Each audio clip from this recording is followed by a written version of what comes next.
ஆந்திராவின் கர்னூல் மாவட்டத்தில் ஆம்னி பேருந்து தீப்பிடித்து எரிந்ததில் 25 பயணிகள் உயிரிழந்த சம்பவம் சோகத்தை ஏற்படுத்தியுள்ளது.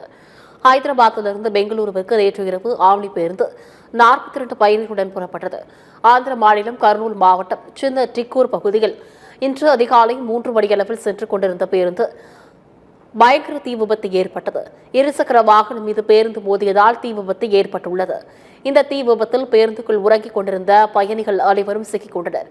தீ மலமளவன பேருந்தின் அனைத்து பகுதிகளுக்கும் பரவியது. இதையடுத்து பயணிகள் அலறி அடித்துக் கொண்டு பேருந்திலிருந்து கீழே குதித்து தப்ப முயன்றனர். இந்த தீ விபத்து குறித்து தகவல் அறிந்த தீயணைப்புத் துறையினர் விரைந்து சென்று மீட்பு பணியில் ஈடுபட்டனர். ஆனாலும் இந்த தீ விபத்தில் சிக்கி 25 பேர் உடல் கருகி உயிரிழந்தனர்.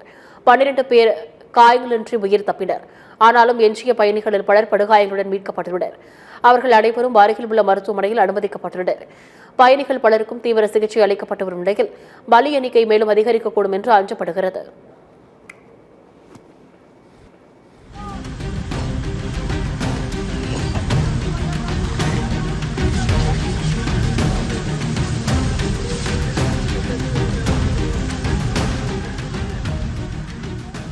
இந்நிலையில் தீ விபத்தில் சிக்கி உயிரிழந்தவர்களுக்கு பலரும் இரங்கல் தெரிவித்து வருகின்றனர்.